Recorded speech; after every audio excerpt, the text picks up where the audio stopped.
of fate. This is the way. Truth is, I am Iron Man. Tells me when you'll remember this.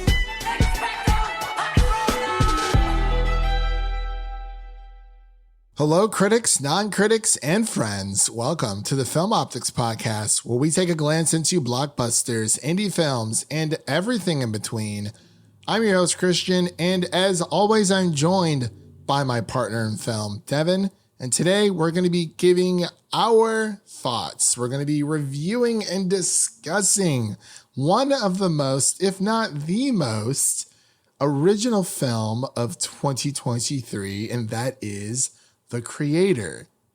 And before we begin today's episode, you can listen to our podcast on podcast platforms around the internet. That includes Apple Podcasts, Spotify, Google Podcasts, and more.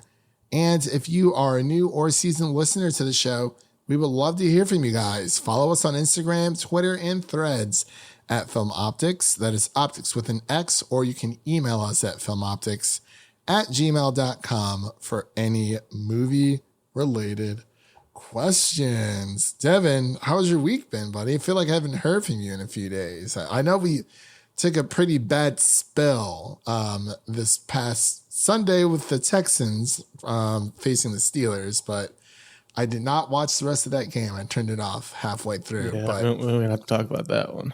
Yeah, I guess everyone in our division is suffering the same outside of the Ravens. It just seems to be the same narrative almost every single year for the most part. But yeah, outside of that, how was your weekend and what have you been watching? Did you get a little bit ahead on Gen V? You doing episode 4, 5, and 6? I've held strong. I've not advanced past episode 3. I just want that weekly experience. You know, it's nice. I think it's every Friday. You just have something that you can watch every week and go from there. Same with Loki and same with whatever else we got going on. Because there's just so much. I broke with Loki. I've already watched the first 4 episodes because I was like, screw it. Like, why not? I might do the same for Gen V just because there's a few other things that are not on our docket that I like to get through. I'm currently rereading the Ballad of Songbirds and Snakes in preparation for the movie adaptation. So I'm about halfway through for that. So that'll be a lot of fun. It's been a blast kind of just going back through and experiencing all of this. I'm so excited for that movie. Like, it was probably my number 2, now my number 1, probably my most anticipated movie for the rest of the year, I would say. Because Dune Part 2 was supposed to be that number 1 spot, but you know, Warner Brothers had to be Warner Brothers. But yeah, I know what you mean. I think I might have to crack and just watch episode 4, 5, and 6 of Gen V, just to stay a little bit ahead of the curve and kind of go from there. But I'm glad that, you know, you had a good weekend. You know, you kind of just chilling. We had a little bit of a bad spill on Sunday when it came to football. I didn't know that this week was just going to be, you know, butt whipping after butt whipping for like literally every single game. It was crazy. Do you know who won the Chicago Broncos game? Was that the Broncos? Yep, the Bears lost somehow. Man, oh man. This is a crazy. Chicagoans are sad. I would be sad too. Like, oh man, I'm 0-4. I know. Oh man, that is not something that you want to start the year off with. But hey, you know, there's the rest of the season, and we'll have to wait and see. I really hope they don't do. I hope they don't go 0-16 like the Browns did. But with all that said, I know we're kind of getting off topic here a little bit. As I mentioned before, today we're going to be covering The Creator. For this episode, it is mainly going to be a spoiler-free show. We will let you know as soon as we get to spoilers, because there are a few things we want to talk about when it comes to this movie. So you'll know far in advance when you hear this bad boy. That means that we're going to be getting into spoilers. Not yet, just letting you know once we get to that portion because there are a few spoiler details that we want to cover, and we'll let you know before it happens. But without further delay, we'll be right back after this introduction to the creator. Shipley, it's Howell. Answer the phone. Shipley, I know you're there. Colonel! Taylor, where's Shipley? I'm with him right now. He's in pretty bad shape. All right, listen to me. Did you locate the weapon? Yeah, it's here. I'm with it. Describe it. It's a kid. It's a kid. They make it into some kind of kid. That's the weapon. What? Colonel, look. I can't reach you. You have to bring it to me. Do you understand? No, Shipley can't move. I mean, he's not looking good. At all. Police are everywhere. I don't know how I'm getting out right now. I don't even have an exit strategy right now. Then you know what you have to do. Kill it. What? Look, Colonel, Colonel! Hello? How?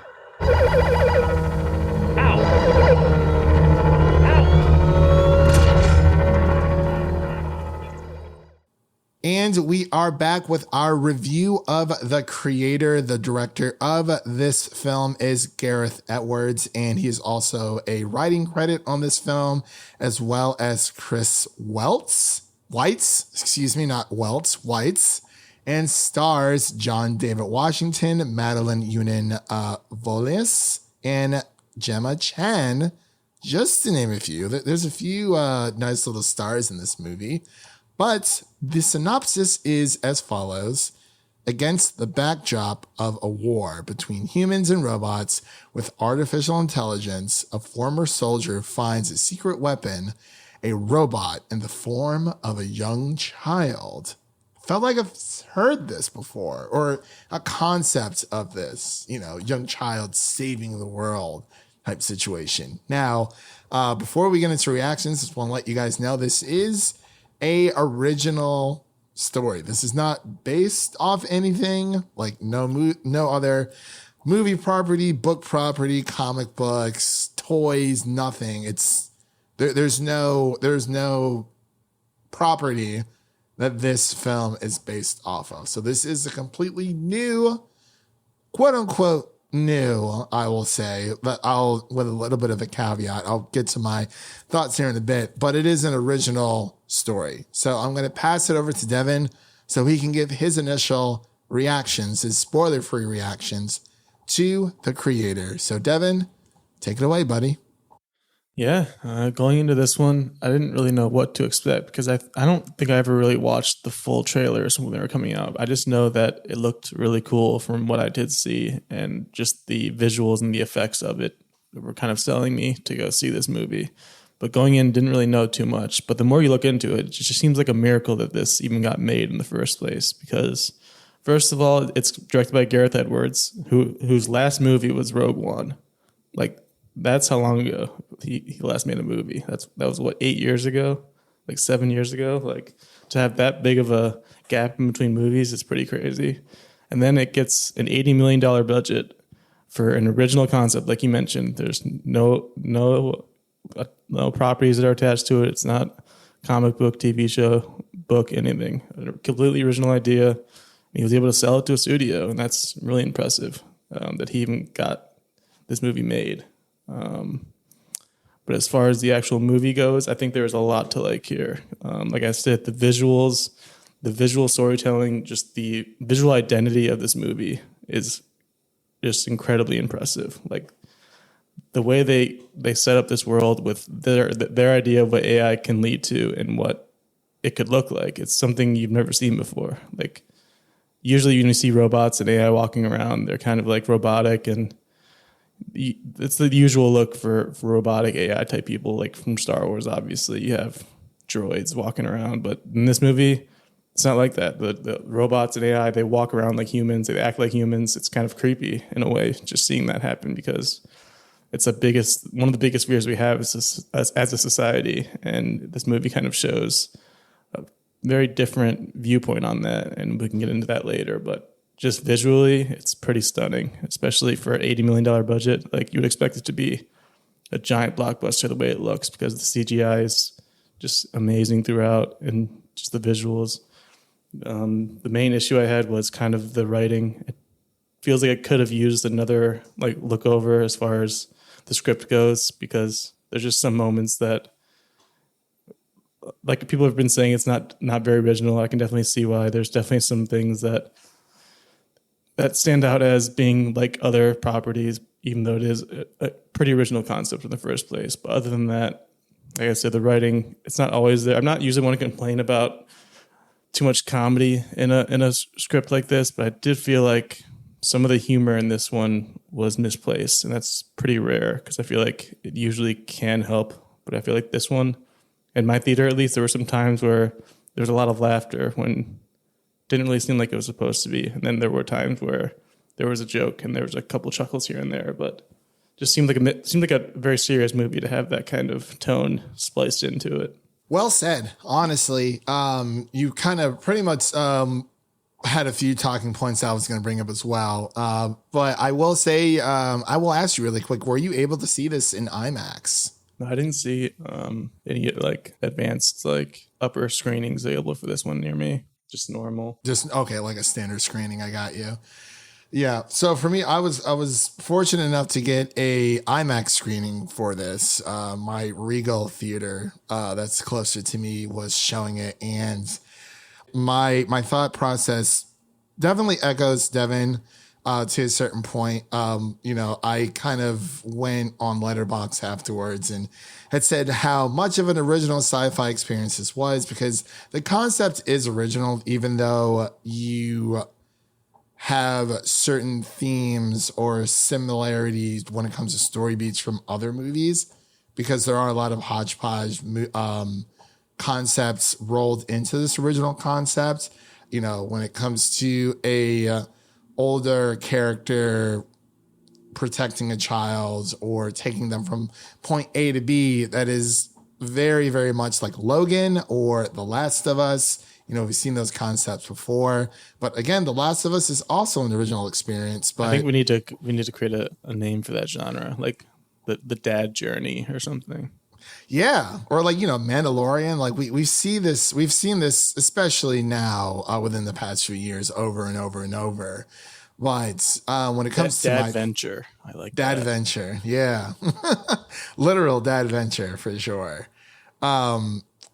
When it comes to this movie, though, I will say that, like Devin's already covered, the visuals are phenomenal. The cinematography is amazing. And yeah, 80 million is technically a lot of money, but when you're comparing the budget to this type of movie to the other ones that are out there, like The Flash, which was like, $200 million, and the CGI looks like crap. And we get something like The Creator or even Dune or Oppenheimer with these, I can't say modest budgets, but these cheaper budgets. You start to wonder. It's rare to have a budget that's like mid-tier like this, because it's either you're making something dirt cheap or you're making a blockbuster. So yeah, getting something like this is definitely a good way to go about it. Hopefully we get more. Yeah, and hopefully, yeah, definitely. So, we've talked about, it's an original experience for sci-fi. And I know a lot of people have been saying it's, the best sci-fi movie we've had. I don't know if they said ever or like in a long time. When it comes to the world building, there was definitely world building there, but I felt like the pacing of the story was a bit too rapid. Like just a little bit too rapid, mainly because I was eager to dive into this world deeper with, the AI world, I should say. I wanted to dive deeper into the AI world with these that these characters inhabited. And when it comes to, there's clearly like title cards for like first act, second act, and third act, but it's a grand adventure because it kept me glued to my seat because of how great it looks. Everyone is giving their A game when it comes to acting, especially John David Washington and Madeleine Yuna Voyles, I believe, who plays Alfie. She this is her first role like ever. Like, this is their first role ever. And I'm not going to lie, I thought it was a boy. I thought it was the first half of the movie too. Yeah, and I think that goes back to both of us not even really watching the trailer. I think we saw the first like teaser trailer, but seeing all the marketing, you know, we're really big into sci-fi when it comes to that genre, so it's right up our alley. And we're like, oh wow, it just looked cool. We're like, oh, the creator, this looks awesome. I did not expect this type of movie whatsoever. I thought it was going to be more like methodical, more melancholy of a story. But it turned out being not like Rogue One, but it definitely has that Rogue One feel. But when it comes to the writing, like Devin was saying, the writing is good, not great, because there are a lot of moments in the film where they're building up to like these emotional, to these emotional stakes or just emotional beats, and it kind of falls flat because there's definitely a few times within this film where I should have felt like a gut punch, especially towards the end. I feel like that was probably the most emotional it's been because you have this character, Josh, played by John David Washington, who is searching for his lover who kind of got lost in the mix of this big war between the AI and the humans. This is based within our world, but a more, I guess you can say dystopian or sci-fi. I mean, yeah, dystopian future in a way, but I think this movie is good, not great. You know what I mean? Like it's that's what I ended up coming out feeling. Yeah, like I'm happy that people are enjoying it. I enjoyed the movie. It's not like we hated it. It's just there were so many. There was a lot of opportunity for this movie, and it just kind of fell. I felt like it was. I wasn't overwhelmed. I wasn't underwhelmed. I was just whelmed. I'm like, oh, like that's cool because I love this concept, and I feel like this type of movie. Or this concept probably should have been or could have been better explored in the realm of television. Because I can see them doing like, I don't know, 8 episodes, maybe 10 episodes of The Creator.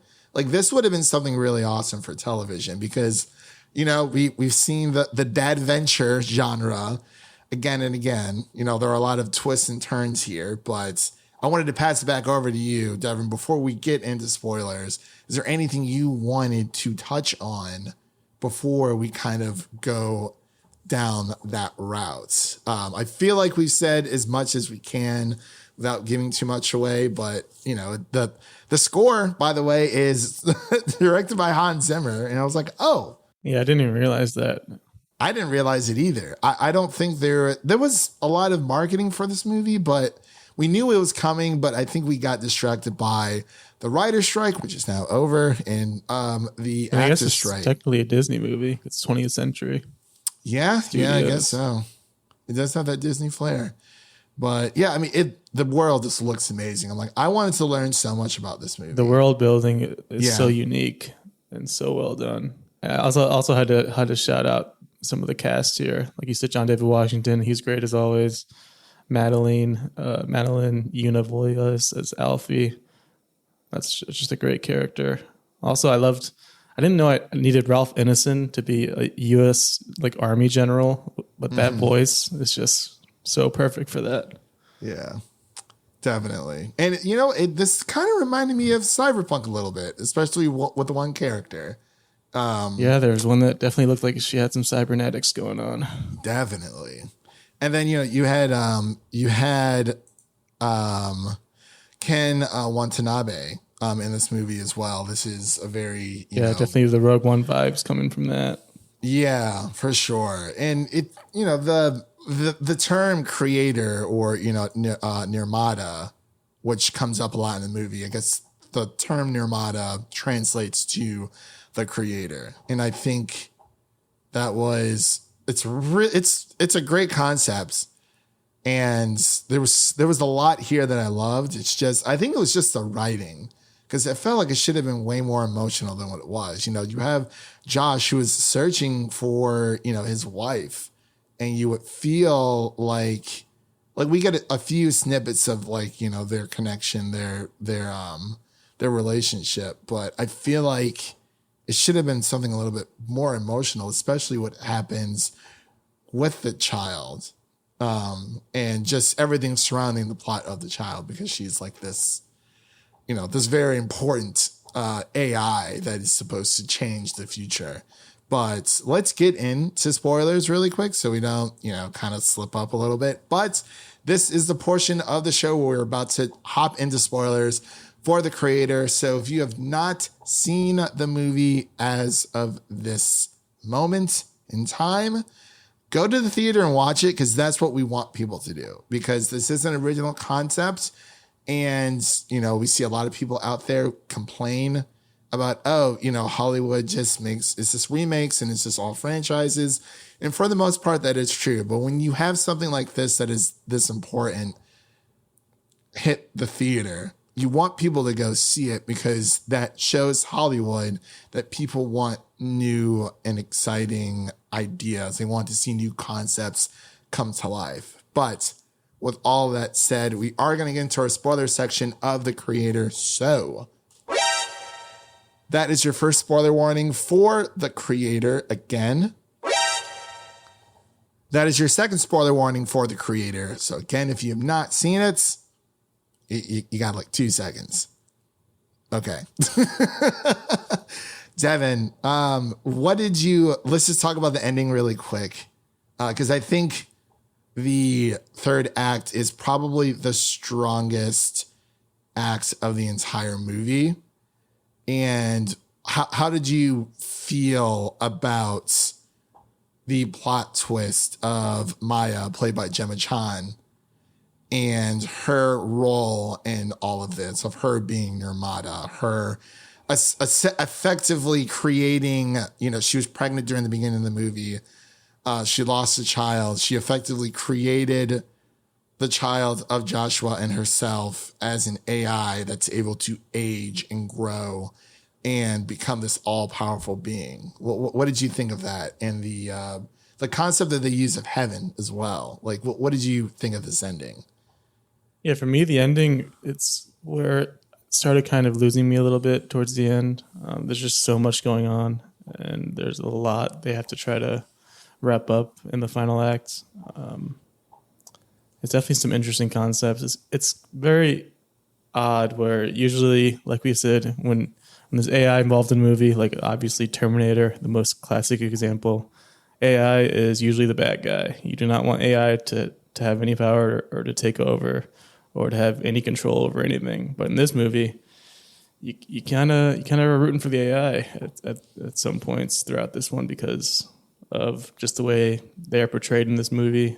They kind of are given more of more human-like qualities, and kind of given consciousness more than other examples of that. So it's interesting that in this movie, it's kind of the opposite of what we are used to, where AI is not necessarily the bad guy in the end. Right. Yeah, and that's the interesting concept is, you know, we're seeing the lens of this war where that was effectively, so they say, started by the AI, by nuking part of California over by Los Angeles. And we actually see through this movie, I liked how we were able to see through the lens that effectively, this time around, the humans are really the villains. They are the bad guys in this situation, for the most part, especially when it comes to like the U.S. military. It also just feels weird because it's like, it just feels like this is happening, like in our real life. This is just going to be a future. Don't know when, don't know how soon, but AI is advancing on the daily. It definitely is. And I think this movie is probably the most relatable we're going to get this year to our world, because, you know, art imitates life. And like you said, you know, Terminator movies like Akira, even Blade Runner. It's always, robots are bad. Robots are going to take over the world.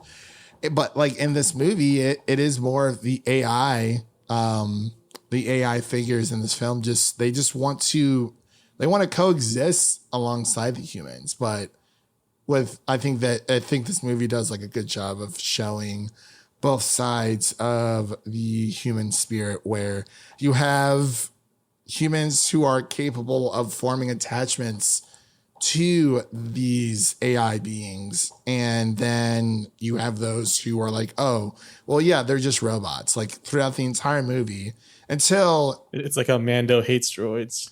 Yeah, literally. And like, it's literally like when Joshua during the beginning of the movie, he's like, oh, he's like, oh, they're just droids. Like, who cares? And then that changes when he meets Alfie and the journey that they go on together. But yeah, the very end of this movie hit it for me only because it's a very Moses type story where, father of the child sends their child away to, for the betterment of humanity. Granted, this was just like a giant, like winged thing in the sky for Joshua, but it was something he had to take down.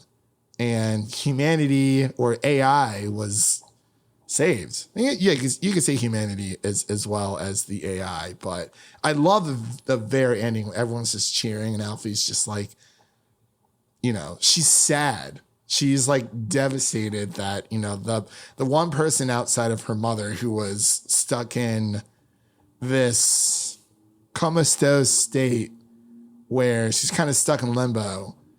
And that last part, it hit me. I can't go too deep into it, but you know what I'm talking about, where Gemma Chan or Maya's consciousness gets uploaded to an AI. And that's a cool concept. I like that a lot. I really, really do. That's why I wish this should have been a television show, man. I would have ate this up. It would have been awesome. And it's crazy. It feels like a Hulu show. That's what it feels like. You think it's a Hulu show? Oh, yeah. Yeah. Hulu's the creator. Hulu's the creator, not Max, but we're not doing that anymore. Yeah. Could have been HBO's the creator. Hulu, yeah, I could definitely see it going to Hulu, or heck, man, Amazon. Give Amazon some love when it comes to, or even better yet, Apple. I mean, it's Disney, so that's why Hulu. Oh, yeah, that's true. That's true. Yeah, I think you're right. Because Hulu has a lot of good stuff. Like a lot of the 21st Century Fox stuff, they kind of just throw on there. So yeah, I think you're right there for sure. But yeah, it was, God, there's so much I loved about this movie. It was just, I wish the writing of the story is a little bit longer because, like I said, just for me getting into like this final thoughts and ratings, and we'll kind of wrap up here. Unless, did you have anything else you wanted to throw out into the ether before we get into final thoughts and ratings? I think we got it all. Yeah. Okay. So like I was saying, it's, the concept is amazing. It's you can say a modest budget blockbuster movie because it is 20th Century Fox. This isn't like an indie film or anything like that, but it's like, man, there's so much here that I wanted to dive into.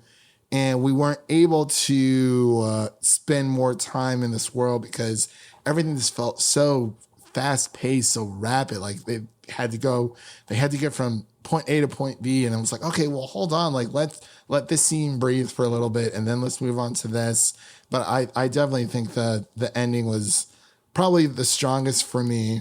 And it's a very melancholy-esque ending, at least for Joshua. For him wanting to see his wife again, but a lot of great stuff here, man. It's just, I feel like the writing and just the concept could have been expanded a little bit more. It's not a bad movie. It's good, not great. I just wanted to see more of this world and the characters that inhabited it. But yeah, the cinematography was amazing and the performances are really strong. And I think people should go see this movie. For my ranking, or not my ranking, but my rating, I'm going to give it a solid, let's see, I give it 3.5 stars on Letterboxd. So that would be like between like a 75 and an 80. I'll do like a 78. More so on the 80 side, closer to the 80 side, but like I'll do like 78. I feel like that's a good, solid pick for this, because it's great. I was just like, the fact that it left me wanting more is like, I feel like it's a good thing. It could also be viewed as a bad thing, but what are your final thoughts and your ratings for The Creator? I was actually thinking 78 too. We're on the same page there. Makes it nice and easy. Wow, look at that.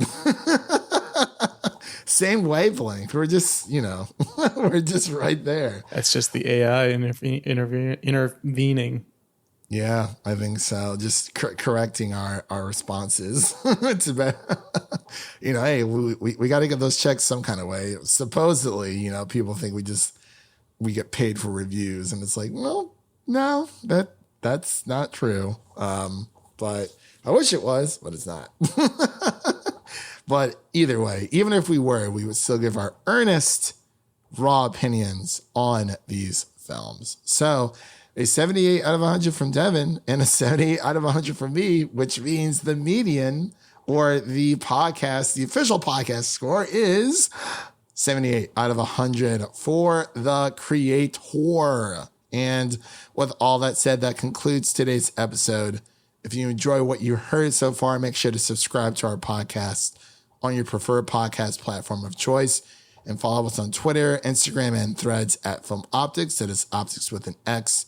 And don't forget to share an episode of our podcast with a fellow movie lover in need, whether it be your mother, your brother, or your significant other. Spread the love of the Film Optics podcast. Now, let's take a glimpse of what's coming up next on the show. So coming up next, we're going to be covering Ahsoka, episode 5 through 8. That is the last 4 episodes of Ahsoka. What else do we have coming out, Devin? This is crazy. We have our Dumb Money review that's going to be coming out within the next day or two. We're also going to be covering The Continental, the final episode of The Continental, as well as the first episode of Loki, season 2. Season 2, y'all. It's crazy.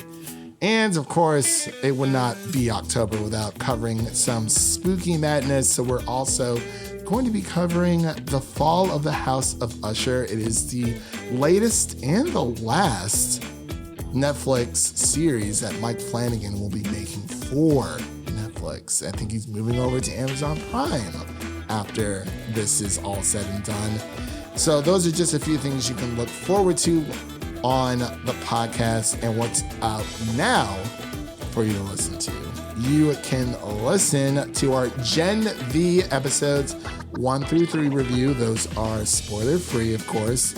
You can also listen to our The Continental episode 1 and 2 reviews. Those are 2 separate episodes for you guys to listen to, of course. And you can also listen to our No One Will Save You review that is now streaming on Hulu. So definitely check that out for all the spooky vibes. So with all that said, again, thank you all for listening. And if you enjoy the show, please take a moment to leave us a 5-star rating and review on Apple Podcasts and Spotify, and stay connected with us by following us on Twitter and Threads for the latest updates. That was Devin, and my name is Christian, signing off. And remember, life is like a movie, so go out there and make it a blockbuster. Peace.